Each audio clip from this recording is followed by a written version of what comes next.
December 9వ తేదీన బంగ్లాదేశ్లో చిక్కుకుపోయిన 9 మంది మత్స్యకారులను తక్షణమే విడిపించుకునేలా చర్యలు చేపట్టాలని కూటమి ప్రభుత్వాన్ని వాసుపల్లి గణేష్ కుమార్ డిమాండ్ చేశారు. ఆసీలమెట్ట కార్యాలయంలో రాష్ట్ర అధికార ప్రతినిధి కొండా రాజీవ్ గాంధీ ఇతర వైసీపీ శ్రేణులతో కలిసి శుక్రవారం వాసుపల్లి గణేష్ కుమార్ మీడియా సమావేశం ఏర్పాటు చేశారు. ఈ సందర్భంగా ఆయన మాట్లాడుతూ కూటమి ప్రభుత్వ నిరంకుశ పాలనపై ఆగ్రహం వ్యక్తం చేశారు. కూటమి ప్రభుత్వం మత్స్యకారుల ఓట్లతో గెలిచి వారి బాగోగులు పట్టించుకోవడం లేదని మండిపడ్డారు. భోగాపురం నెల్లిమర్లకు చెందిన 9 మంది మత్స్యకారులు మిత్రదేశమైన బంగ్లాదేశ్లో చిక్కుకుపోతే 2 నెలలైనా వెనక్కి తీసుకువచ్చే ప్రయత్నం చేయకపోగా ఉపాధి కోల్పోయిన ఆయా మత్స్యకార కుటుంబాలకి కనీస సాయం అందించకపోవడం సిగ్గుచేటు అన్నారు.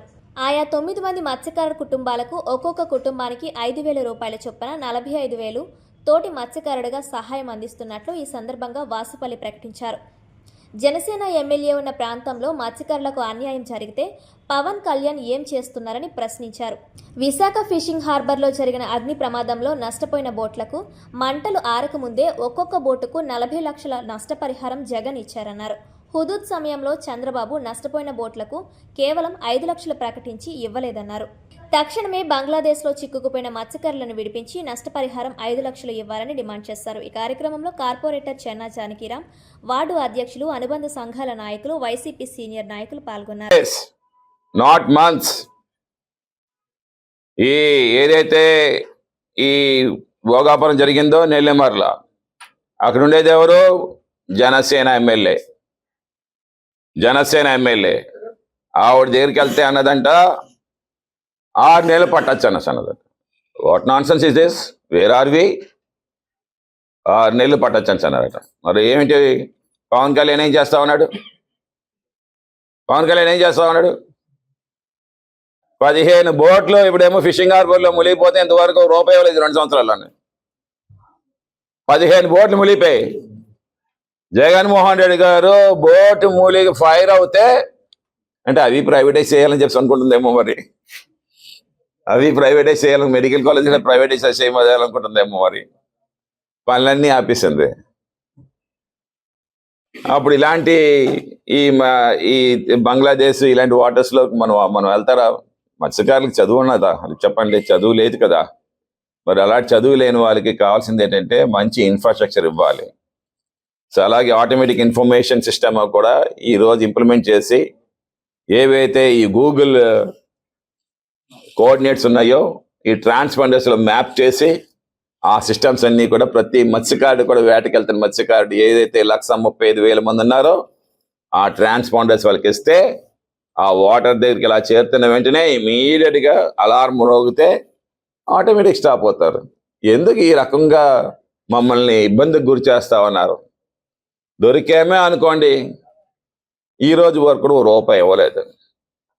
పవన్ కళ్యాణ్ నిజంగా చెప్తా ఉన్నాడు. ఏం మాట్లాడతాడంటే నిజంగానా ప్రభుత్వంలో ఉండేప్పుడు ఒకలాగా, ప్రభుత్వంలో లేనప్పుడు ఒకలాగా.